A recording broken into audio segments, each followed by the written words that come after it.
The frozen wind howled across the barren landscape of Arcturus IV, carrying with it ice crystals sharp enough to cut through exposed skin. Commander Marcus Chen stood at the observation window of Colony Haven, watching the endless white expanse stretch toward the distant mountains. His breath fogged the reinforced glass as he counted the hours since their last communication with Earth. 3 months.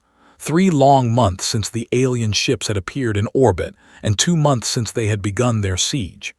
The Vectari, as they called themselves, had given humanity a simple choice: surrender the colony and its rare mineral deposits, or face complete destruction. Marcus turned away from the window and walked through the narrow corridors of the underground bunker. The original colony buildings on the surface had been destroyed in the first wave of attacks. Now, nearly 800 humans lived like moles beneath the ice, surviving on rationed food and recycled water.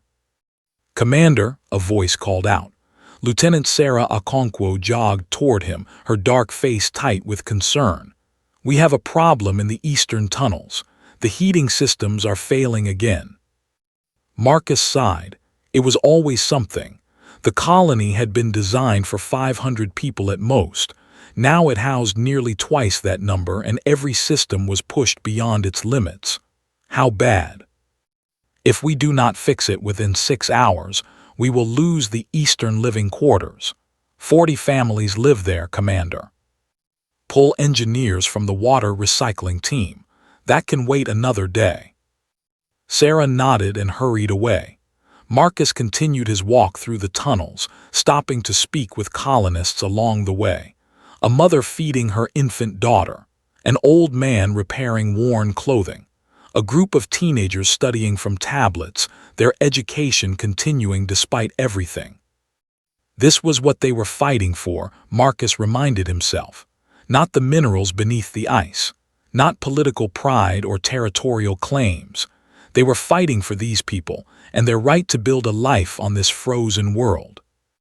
He reached the command center, a cramped room filled with outdated equipment and tired faces. Dr. Yuki Tanaka looked up from her station, her eyes red from lack of sleep.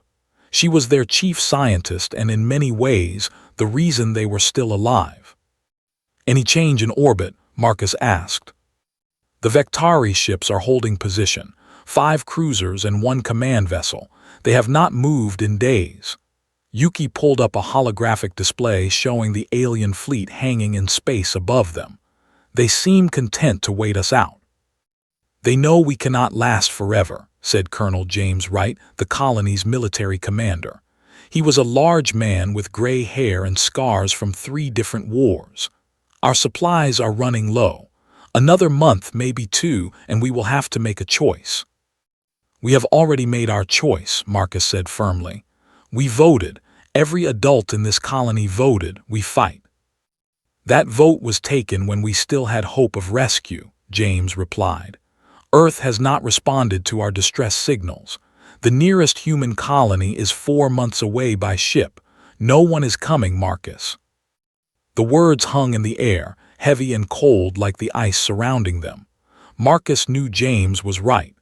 They had sent hundreds of messages, used every emergency channel, even tried bouncing signals off distant satellites. Nothing but silence in return. But giving up was not an option, not for humans. "We do not need rescue," Marcus said slowly. "We need to rescue ourselves." Yuki looked up with interest. "What are you thinking, Commander?" "The Vectari expect us to surrender or die. Those are the only outcomes they can imagine. They have been conquering worlds for centuries, and every species they have encountered has chosen one or the other." Marcus leaned over the holographic display, studying the enemy ships. "But they have never met humans before." "What makes us so different?" James asked, though his tone suggested he already knew the answer. "We are stubborn," Marcus replied with a slight smile. "We are creative, and we refuse to accept impossible situations. Every great achievement in human history came from someone who looked at an impossible problem and decided to solve it anyway." He straightened up and looked at his team. "I want options. Every crazy idea, every desperate plan, every wild theory. I do not care how impossible it sounds. Bring it to me. The next few days were a blur of activity.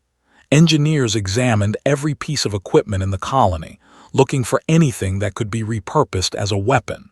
Scientists studied every bit of data they had collected about the Vectari ships, searching for weaknesses. Even the children helped, sorting through supplies and organizing materials. It was young Tommy Chen, Marcus's 12-year-old nephew, who made the first breakthrough. "Uncle Marcus," Tommy said, tugging on his sleeve during a planning meeting, "I have been looking at the alien ships with my telescope." Marcus was about to tell the boy that this was not a good time, but something in Tommy's eyes made him pause. "What did you see?" "Their ships have these big antenna things on the sides, and every few hours they all point toward the big ship in the middle."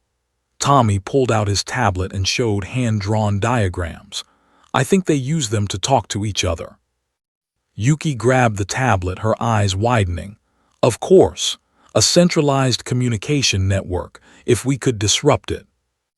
"The ships would lose coordination," James finished, his military mind already working through the possibilities.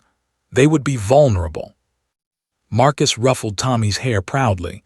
"Good work, soldier." But disrupting communications in space was not simple. They had no weapons capable of reaching orbit, no ships to launch an attack. The colony's only spacecraft had been destroyed in the initial assault. "What about the mining lasers?" suggested Elena Rodriguez, the colony's chief engineer. She was a small woman with grease-stained hands and a brilliant mind. "They were designed to cut through ice and rock. With some modifications, we might be able to increase their range." "Can they reach orbit?" Marcus asked. Elena hesitated. "Maybe. The atmosphere is thin, which helps, but we would need a lot of power, more than we have." "Then we find more power," Marcus said simply. The colony had one backup generator that had never been used because it was considered too dangerous. It was an old fusion unit, powerful but unstable. Starting, it could provide enough energy for Elena's modified lasers, or it could explode and kill everyone in the underground bunker. "It is a risk," Yuki said during the planning meeting, "a big one." "Everything is a risk now," James replied. "Doing nothing is also a risk. At least this way we have a chance." Marcus called for another vote. This time, the decision was not just about fighting or surrendering. It was about risking everything on a desperate plan that might not work. The vote was overwhelming. 800 humans chose to risk death rather than accept defeat. As they prepared for the most dangerous operation in the colony's history, Marcus felt something he had not felt in months. Hope. Not the desperate hope of waiting for rescue, but the fierce hope of people who had decided to save themselves. Above them, the Vectari fleet waited patiently, confident in their inevitable victory. They had conquered 100 worlds and faced dozens of species. None had ever truly challenged them.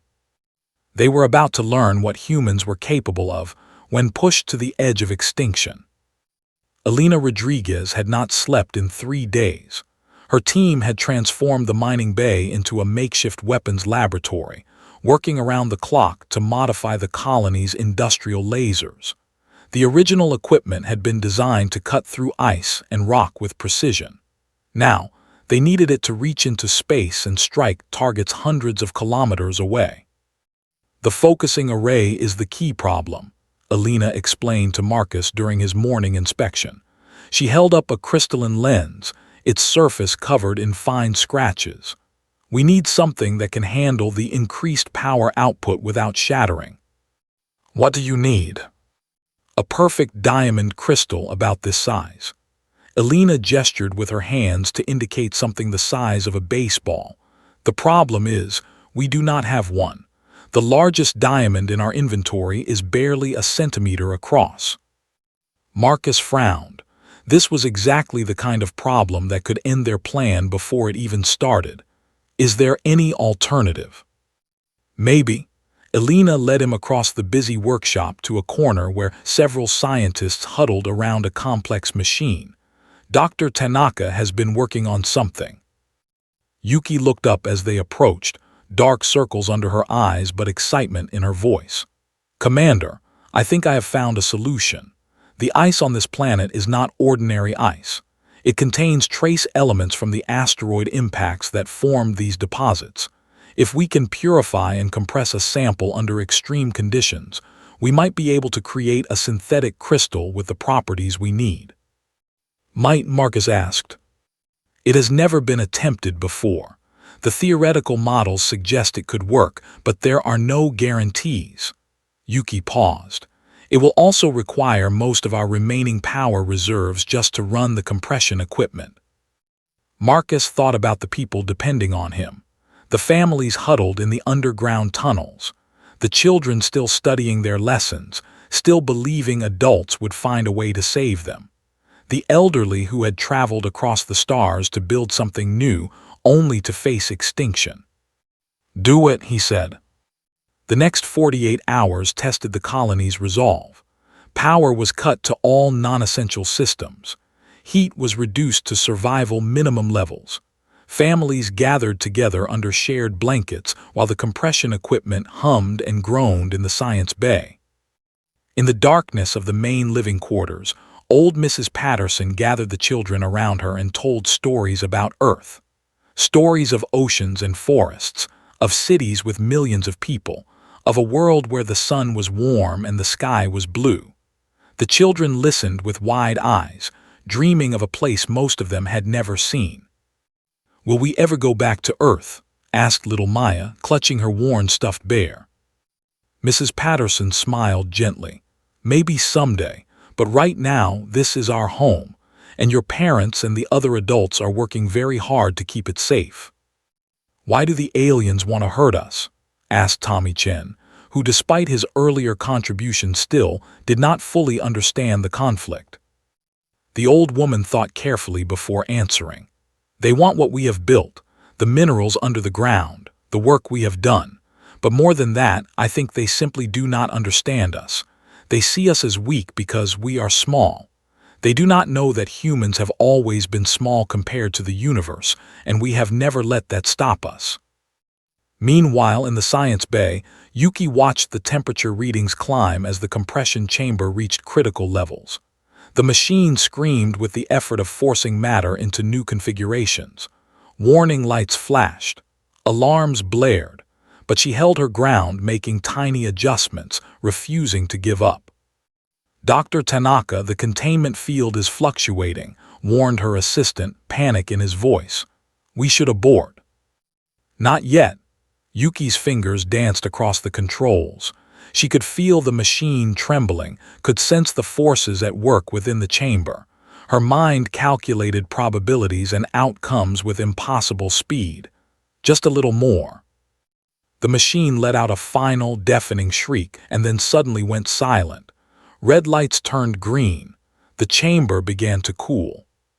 With trembling hands, Yuki opened the chamber and reached inside. She withdrew a crystal the size of her fist, perfectly clear and impossibly beautiful. It caught the dim light of the laboratory and scattered it into 1,000 tiny rainbows. It worked, she whispered. Then louder, it worked. The cheer that erupted in the science bay spread through the underground tunnels like wildfire. Power was restored. Heat returned. And for the first time in weeks, people allowed themselves to smile. Elena immediately began installing the crystal into the modified laser array. The work was delicate and dangerous. One wrong move could crack the crystal or misalign the focusing elements. But her hands were steady, guided by decades of experience and the determination of someone fighting for her home. While the engineers worked, Colonel Wright trained volunteers for the ground defense. If the Vectari responded to their attack by landing troops, the colony would need to fight hand-to-hand. Miners became soldiers. Teachers became medics. Even teenagers were taught basic combat techniques. I never thought I would be teaching farmers how to use weapons, Wright admitted to Marcus one evening, watching a group of colonists practice with improvised spears. But I have to say, they are learning fast. Humans adapt, Marcus replied. It is what we do. The Vectari do not know what they are facing, Wright continued.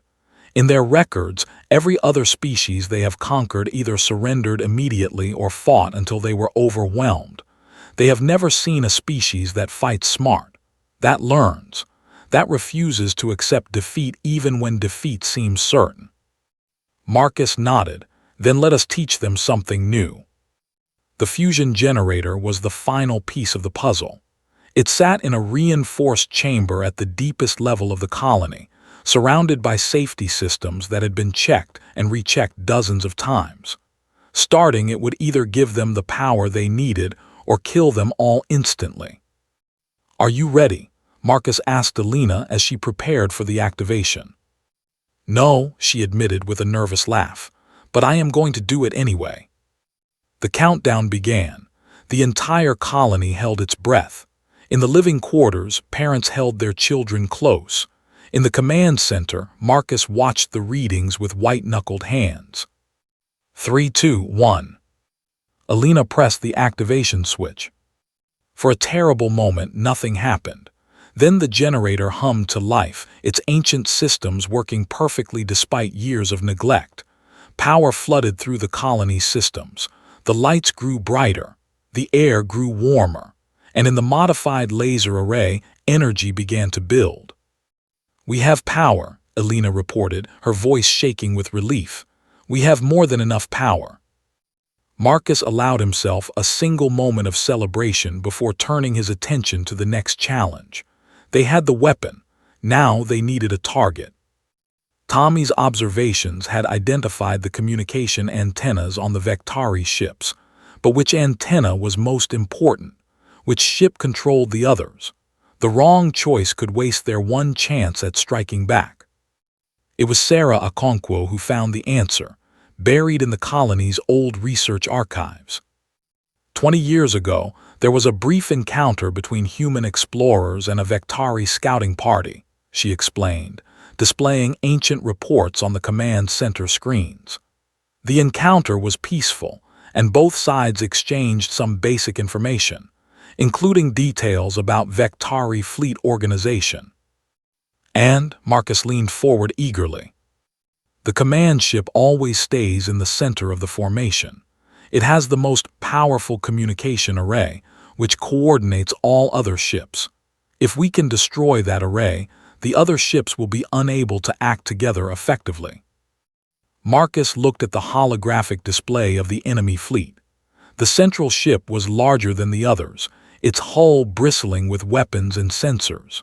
And there, extending from its port side, was a massive antenna structure. "That is our target," he said quietly. The plan came together quickly. They would launch their attack at dawn, when the planet's rotation would bring their position directly beneath the enemy fleet. The modified laser would fire a single concentrated burst at the command ship's communication array.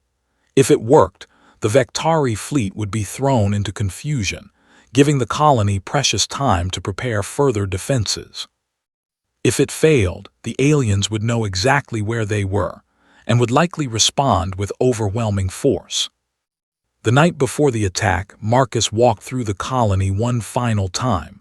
He spoke with families, shook hands with soldiers, hugged his nephew. He did not promise victory. He did not offer false hope, but he saw in their eyes that they understood and accepted the risk. This was what it meant to be human, to face impossible odds and fight anyway, to refuse to surrender even when surrender made logical sense, to believe that the future was worth fighting for, no matter how uncertain it might be. As the first light of dawn touched the frozen horizon, Marcus took his place in the command center. The laser was charged. The targeting systems were locked. 800 humans waited for the moment that would determine their fate. "Fire," Marcus commanded. And a beam of light shot upward through the thin atmosphere, carrying with it the desperate hope of humanity's last stand on Arcturus IV.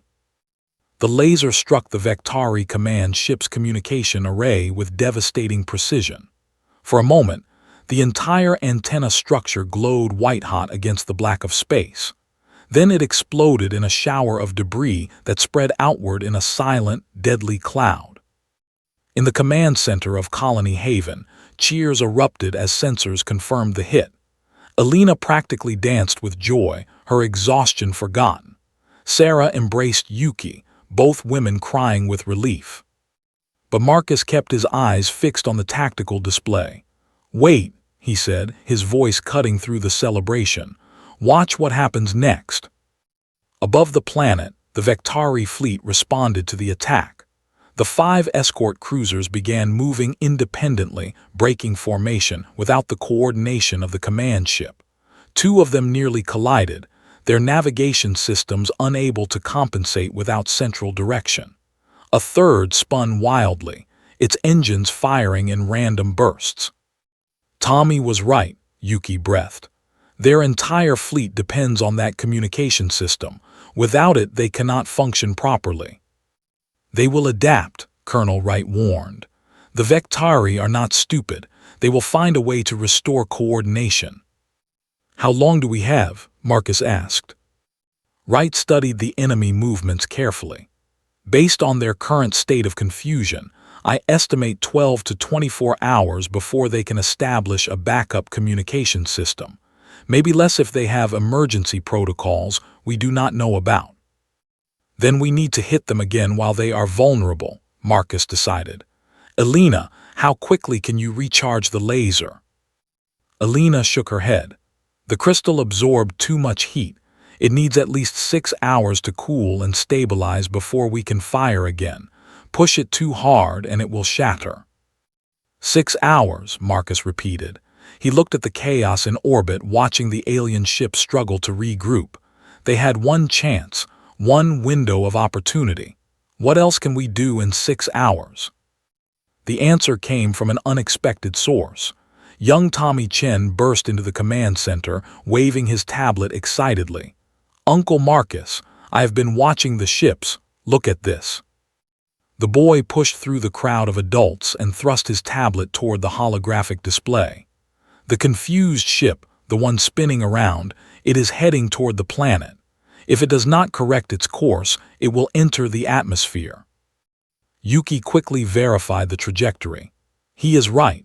That cruiser's navigation is completely disabled. Its current path will bring it into atmospheric entry in approximately 4 hours. The friction will tear it apart." "Where will the debris fall?" Wright asked urgently. "Calculating now." Yuki worked furiously at her station. "The projected impact zone is 200 kilometers northwest of here, far enough that we will not be in danger, but close enough that we might be able to salvage something from the wreckage." Marcus felt a spark of excitement. Alien technology, weapons, equipment, anything they could recover from the crashed ship could give them an advantage in the ongoing fight. "We need to send a salvage team," he said. "It is too dangerous," Wright protested. "We do not know what condition the wreckage will be in. There could be survivors. There could be automated defense systems, and we would be exposing our people on the surface." "All true," Marcus acknowledged, "but the potential gain is worth the risk. We cannot fight a war from underground forever. We need resources. We need intelligence. We need to understand our enemy." He turned to face the room. "I will lead the salvage team myself, volunteers only." Every hand in the room went up. Marcus selected a team of 12. Miners who knew how to work in hostile environments, engineers who could identify valuable technology, soldiers who could provide protection, and Dr. Tanaka, whose scientific expertise would be invaluable in understanding any alien systems they found. The journey to the crash site took 3 hours across the frozen landscape. They traveled in modified mining vehicles, their engines struggling against the bitter cold and howling wind. The ice stretched endlessly in every direction, a white desert broken only by occasional rock formations jutting up like frozen fingers. As they approached the projected impact zone, they saw the smoke first.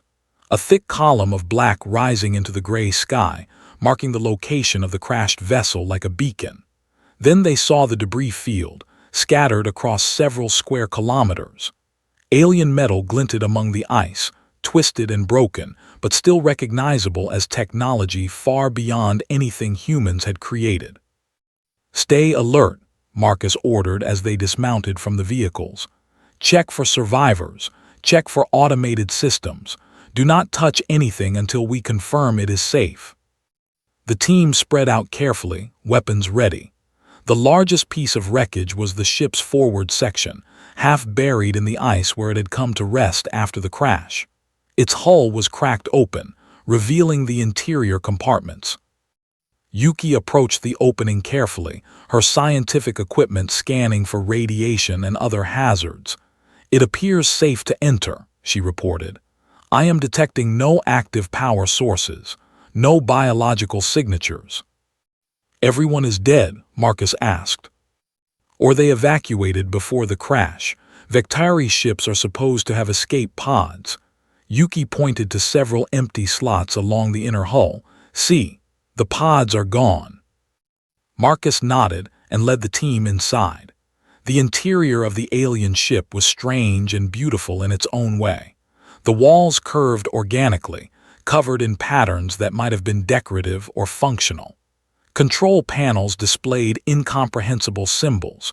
Doorways opened into chambers filled with equipment whose purpose they could only guess. "Look at this," Alina called from a side corridor. She had found what appeared to be a weapons storage area. Racks of alien rifles lined the walls, their designs sleek and intimidating. These could be incredibly useful. "Can we figure out how to use them?" Marcus asked. Alina examined one of the weapons carefully. "They seem to be energy-based. The controls are simple enough. Point and press this trigger here, but I would want to test them before we rely on them in combat." They continued exploring, gathering anything that looked valuable or useful. Data storage devices, communication equipment, medical supplies with labels they could not read, food that might or might not be safe for human consumption. It was in what appeared to be the ship's command center that they made their most important discovery. "Commander," Yuki called out, her voice trembling with excitement, "you need to see this." Marcus pushed through the debris to reach her. She was standing before a large display screen that had somehow survived the crash. It showed a star map, with one system highlighted in red. "This is Arcturus," Yuki explained, pointing to the red system. "And these." She indicated several green markers scattered across the map. "These appear to be other Vectari fleet positions." Marcus studied the display. There were dozens of green markers representing dozens of fleets. The Vectari Empire was vast, far larger than humanity had known. But more importantly, the map showed something else. "Look here," he said, pointing to a cluster of blue markers relatively close to Arcturus. "What are these?" Yuki worked to interpret the alien symbols. I think these are human colonies. The Vectari have been monitoring human expansion. They know where all our settlements are." The implications were staggering. If the Vectari defeated them here, they would not stop at Arcturus IV. They would continue their conquest, targeting every human world they had identified. The survival of the colony was not just about their own lives anymore. It was about the future of the entire human species. "We need to get this information back to Earth," Marcus said firmly. "Somehow." "The Vectari are jamming all our long-range communications," Yuki reminded him. "Then we find a way around the jamming, or we break through it, or we wait until the Vectari are gone." Marcus's jaw was set with determination. The rest of humanity needs to know what is coming. They gathered everything they could carry and loaded it into the mining vehicles. The journey back to the colony was faster, driven by urgency and the knowledge of what was at stake. As they approached Haven, Marcus received an urgent communication from Colonel Wright. "Commander, the Vectari have restored some coordination to their fleet. They are maneuvering into attack formation. I believe they are preparing to assault the colony directly." Marcus checked the time. The laser would be ready in less than an hour, but whether one more shot would be enough to stop a full assault, he could not say. "Get everyone to defensive positions," he ordered. "We are coming in hot." The battle for Arcturus IV was about to enter its most desperate phase. The Vectari descended on Colony Haven like a storm of fire and steel. Atmospheric entry blazed trails across the gray sky as 4 dropships carved through the thin air, their hulls glowing orange with heat. Each ship carried approximately 50 Vectari warriors, battle-hardened soldiers who had conquered dozens of worlds. Marcus reached the command center just as the first enemy troops touched down on the frozen surface. The modified laser was still 15 minutes from being ready to fire again. They would have to hold the colony with conventional defenses until then. "All defensive teams to position," Colonel Wright commanded over the communication system. "Remember your training. Remember what we are fighting for." Throughout the underground tunnels, humans grabbed weapons and moved to their assigned posts. Miners with improvised explosive charges, teachers with captured Vectari rifles. Even the teenagers formed a reserve unit, ready to reinforce wherever the fighting was heaviest. Mrs. Patterson gathered the younger children in the deepest shelter, telling them stories to keep them calm while the adults prepared for battle. "Once upon a time," she said, her voice steady despite the distant sounds of explosions, "there was a small group of humans who lived on a very cold planet. They were far from home and facing great danger, but they were brave and they were clever and they refused to give up." The children listened, finding comfort in her words even as the ground shook beneath them. On the surface, the Vectari advanced toward the colony's hidden entrances. They were tall beings, averaging 3 meters in height, with gray-green skin and 4 arms each equipped with deadly claws. Their armor was black and angular, designed to intimidate as much as protect. They moved with mechanical precision, spreading out to surround the human position. The first wave reached the primary entrance, a reinforced door hidden beneath a false ice formation. A Vectari commander barked orders in their harsh language, and soldiers brought forward heavy cutting equipment to breach the barrier. They never reached it. Explosive charges buried in the ice detonated in sequence, throwing the Vectari force into chaos. A dozen warriors fell in the first blast, their bodies scattered across the frozen ground. The survivors regrouped quickly, but by then the second wave of explosions had begun. "They are falling back," reported Sarah from her observation post. "The minefield is holding them at bay." "It will not hold them forever," Wright replied. "They will find a path through, or they will bring in air support to clear the mines." Marcus watched the tactical display as it updated with enemy movements. The Vectari were adaptable. They had already identified the pattern of the minefield and were beginning to navigate around it. In perhaps 10 minutes, they would reach the colony's outer defenses. "How long until the laser is ready?" he demanded. 8 minutes, Alina reported. "Maybe 7 if I push it." "Push it." The Vectari reached the outer defenses and met fierce resistance. Human fighters fired from hidden positions, using the terrain they knew intimately to their advantage. Captured alien weapons proved devastating against their original owners. For every human that fell, 3 or 4 Vectari went down.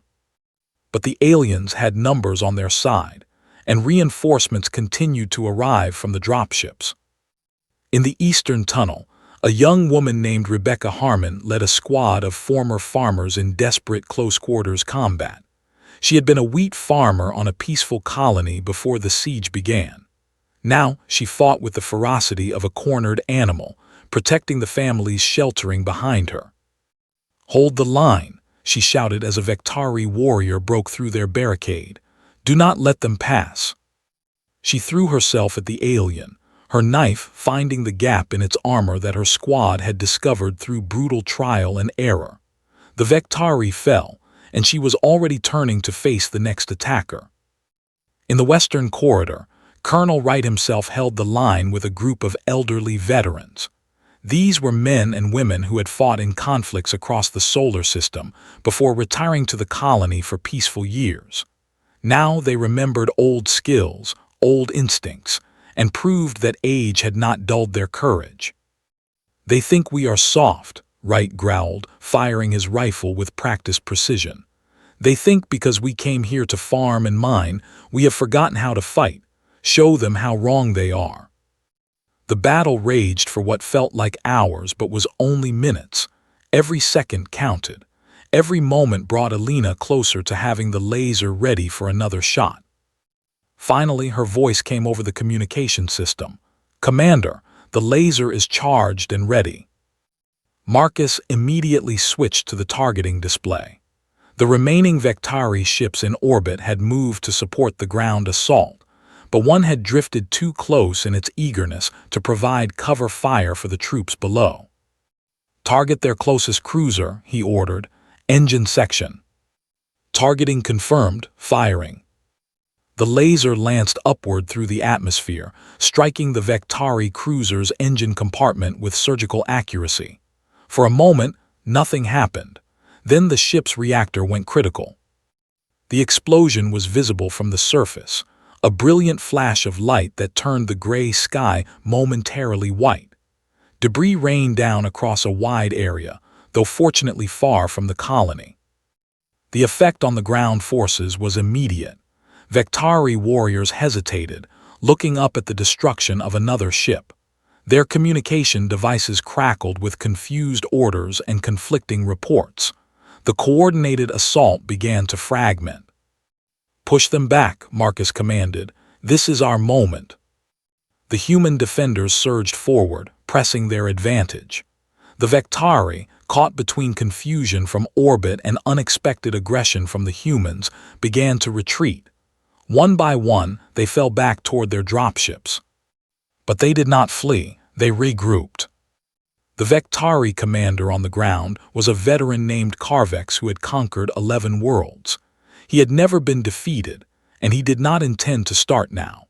He gathered his surviving forces at a ridge overlooking the colony entrance and prepared for a final assault.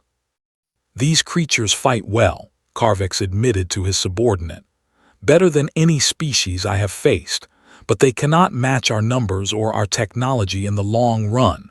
We will wear them down and crush them." His subordinate hesitated before speaking. "Commander, the fleet reports that another ship has been damaged by the human's weapon. Fleet Admiral Toxel is considering a tactical withdrawal." Carvex's 4 eyes narrowed with rage. "Withdrawal? We do not withdraw from primitives. Tell the Admiral that I will have this colony before nightfall or die trying." He turned to face his warriors, raising his weapons high. "For the Empire, for glory, charge."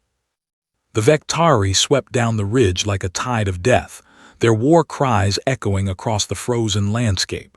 It was a desperate gamble, throwing everything into one massive assault. If it succeeded, the colony would fall. If it failed, the ground forces would be destroyed. Marcus watched them come and made a decision that would define the battle. "All units fall back to secondary positions," he ordered. "Let them think they are winning. Alina, is there enough power for one more shot?" "Barely. The crystal is showing stress fractures. This will be the last shot it can handle." "Make it count." The humans retreated in apparent disorder, drawing the Vektari deeper into the colony's defensive perimeter. Carvex saw victory within his grasp and pushed his warriors forward faster. They did not see the trap until it was sprung. Hidden explosive charges, far more powerful than those in the outer mine field, detonated simultaneously. The ground itself seemed to erupt, swallowing dozens of Vektari warriors in fire and ice. At the same moment, the laser fired one final time, not at the ships in orbit, but at the ridge where Carvex had massed his reserve forces. The beam cut through the Vectari position like a knife through paper. When the light faded and the smoke cleared, there was nothing left but scorched rock and scattered equipment.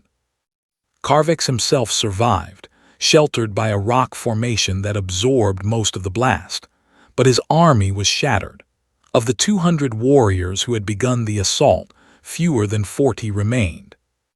For the first time in his long career, Carvex ordered a retreat. In the command center, the colonists watched in disbelief as the remaining Vectari fled to their dropships. The ships lifted off and climbed toward orbit, carrying the survivors of humanity's first major victory against an alien invasion. The cost had been high. 37 humans had died in the battle, many more were wounded, but they had done the impossible. They had repelled an assault by a species that had never known defeat. As the sun set on Arcturus IV, casting long shadows across the blood-stained ice, Marcus allowed himself a moment of pride. They had survived another day. They had proven that humans would not go quietly into extinction. But he knew the fight was not over. The Vectari fleet still orbited above them, wounded but not destroyed. And somewhere in the vast empire, more ships were surely being dispatched to deal with the troublesome humans who had dared to resist. The war for survival had just begun. 3 weeks passed after the failed Vectari assault. The alien fleet remained in orbit, but no further attacks came. Marcus suspected they were waiting for reinforcements, regrouping after their unexpected defeat. He used the time wisely. The salvage team made regular trips to the crashed cruiser, recovering more technology with each expedition. Yuki and her scientists worked around the clock to understand and adapt the alien systems. They had learned to read basic Vectari text. They had decoded some of their communication frequencies. Most importantly, they had discovered how to disable the jamming field that prevented them from contacting Earth.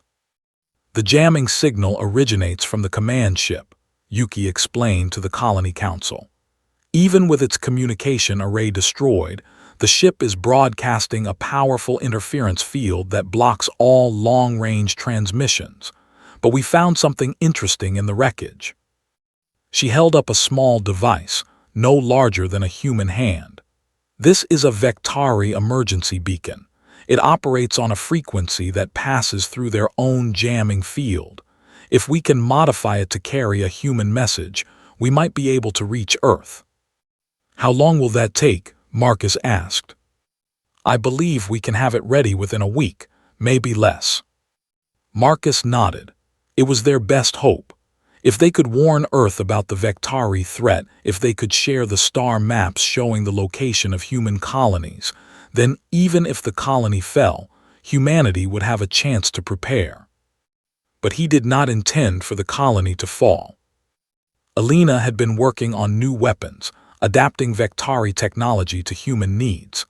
The crystal in the original laser had finally shattered, but she had used the knowledge gained from creating it to grow 3 new crystals, smaller but more stable. 3 lasers now guarded the colony, ready to strike at any ship that came within range. Colonel Wright had expanded the defensive perimeter, using captured Vectari equipment to create new fortifications. The underground tunnels had been reinforced and connected in ways that would allow defenders to appear anywhere an enemy might attack. Every adult in the colony had received combat training.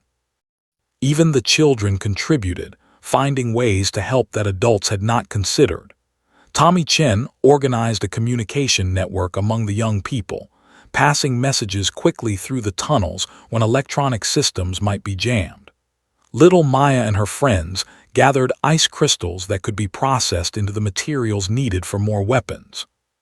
The colony had transformed from a group of frightened refugees into a hardened resistance force.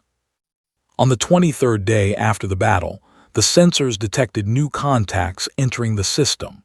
Marcus watched the tactical display with grim determination as the shapes became clear. 20 ships, a full Vectari battle group, far more powerful than the force that had originally besieged them. The reinforcements had arrived. Is the beacon ready? He asked Yuki. Almost. I need 3 more hours. You have 2. The colony prepared for what everyone knew might be their final battle. Families said goodbye. Warriors took their positions. The 3 lasers charged to maximum power, ready to strike the moment the enemy came within range. But something unexpected happened. The Vectari fleet did not advance immediately. Instead, a single small craft broke away from the formation and descended toward the planet. It was not a dropship. It was not a warship. It was a diplomatic vessel. Marcus watched in amazement as the craft landed on the ice field outside the colony, well within range of their weapons but making no hostile moves. A figure emerged from the vessel and walked slowly toward the colony entrance. It was a Vectari, but different from the warriors they had fought. This one wore ornate robes instead of armor and carried no visible weapons. Its posture was submissive, non-threatening. It is carrying a communication device, Sarah reported. It wants to talk. Marcus considered his options. This could be a trap. It could be a distraction while the fleet prepared to attack, but it could also be something else, something unprecedented. Keep the lasers trained on the fleet, he ordered. If this is a trick, we respond with everything we have, but let me hear what they want to say. He donned a pressure suit and walked to the surface alone, despite the protests of his officers. The Vectari diplomat waited patiently as he approached, its 4 eyes studying him with what might have been curiosity. I am Ambassador Vexter of the Vectari hierarchy, the alien said through a translation device. Its voice was surprisingly soft. I have been sent to speak with the leader of the humans. I am Commander Marcus Chen. Speak. Vexter was silent for a long moment, as if gathering its thoughts. My people have conquered 117 worlds, it finally said. We have defeated species with far greater technology than yours, species with larger populations, species with more resources. Never once have we failed to achieve victory. Until now, Marcus replied. Until now, Vexter agreed. Your people have done something none of the others ever did. You fought not just with weapons but with ingenuity. You adapted. You learned. You turned our own technology against us. You refused to accept defeat even when defeat was certain. The ambassador paused. The hierarchy has studied your species since this conflict began. We have analyzed every battle, every tactic, every decision, and we have reached a conclusion. Which is? You are dangerous, Vexter said simply. More dangerous than any species we have ever encountered, not because of your weapons or your technology, but because of your refusal to surrender, because of your ability to find hope in despair, to turn weakness into strength, to fight hardest when the battle seems lost. Marcus felt a chill that had nothing to do with the frozen air. Is that why you brought a battle group?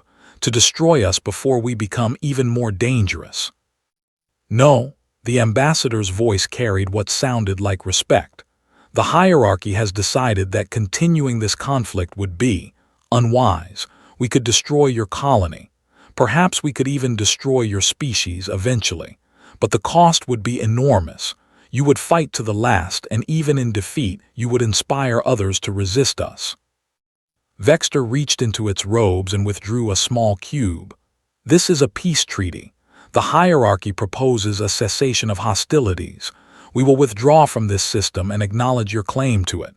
In exchange, we ask only for the opportunity to establish formal relations with your people, trade, communication, perhaps in time, understanding. Marcus stared at the cube, hardly believing what he was hearing. Peace. After everything they had endured, after all the blood that had been spilled, the Vectari were offering peace. Why should I trust you? He asked. You should not, Vexter admitted. Trust must be earned, and we have done nothing to earn yours. But consider this. If we wished to destroy you, we would not be talking. We would be fighting. The fact that I am here, that we are speaking, that the fleet has not attacked, should tell you something about our intentions. Marcus was silent for a long moment, thinking of all the people depending on him. The families in the tunnels, the soldiers at their posts, the children who deserved a future free of war. "I will need to consult with my people," he finally said. "Of course we will wait." He returned to the colony and called an emergency meeting of the council. The debate was fierce. Some argued that they should continue fighting, that peace with the Vectari could not be trusted. Others pointed out that acceptance would give them time to strengthen their defenses and warn other human colonies. In the end, it came down to another vote.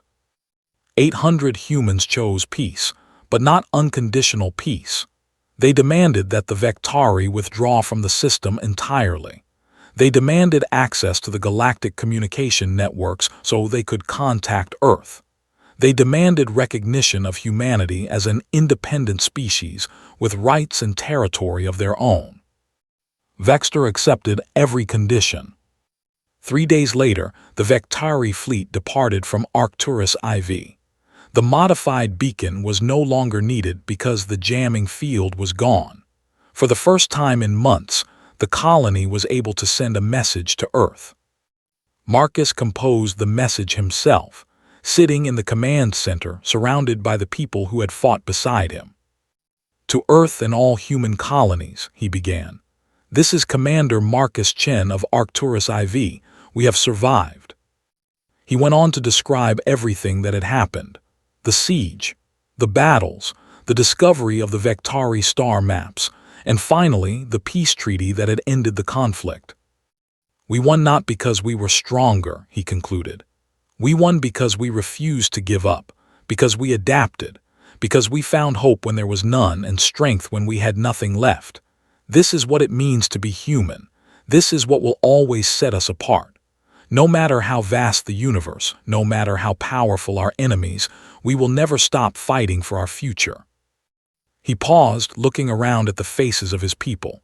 Elena, exhausted but proud. Yuki, already planning new research. Wright, standing at attention like the soldier he would always be. Young Tommy, sitting beside his uncle with eyes full of wonder. Arcturus IV signing off. We will see you among the stars. The message was sent, carried by light across the vastness of space. And on a frozen world at the edge of human territory, 800 people celebrated not just their survival, but their triumph. They had faced despair and emerged stronger. They had stared into the darkness of extinction and refused to blink. They had shown the galaxy what humans were capable of. In the years that followed, Arcturus IV became a symbol throughout human space.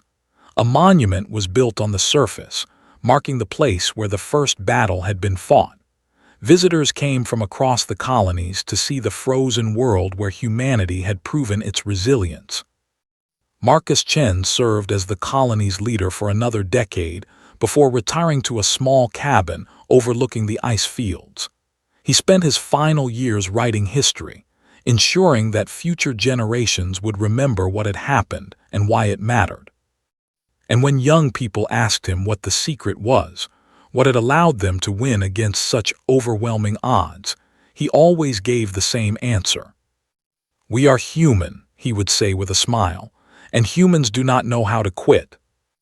It was the simplest truth and the most powerful. Resilience was not about being strong. It was about getting back up after being knocked down. It was about finding a way forward when all paths seemed blocked. It was about choosing hope over despair, action over surrender, life over death. The Vectari had conquered 100 worlds because those species had accepted defeat. Humanity had survived because accepting defeat was simply not in their nature. And that made all the difference. As the years turned to decades and the decades to centuries, humanity spread across the stars. They encountered other species, some friendly and some hostile. They faced new challenges, new enemies, new crises, but they never forgot the lesson of Arcturus IV. When despair came, they met it with determination. When darkness fell, they kindled lights of their own. When the universe told them they were small and weak and insignificant, they looked it in the eye and said, "Watch us." Because that was what humans did. And the galaxy would never be the same.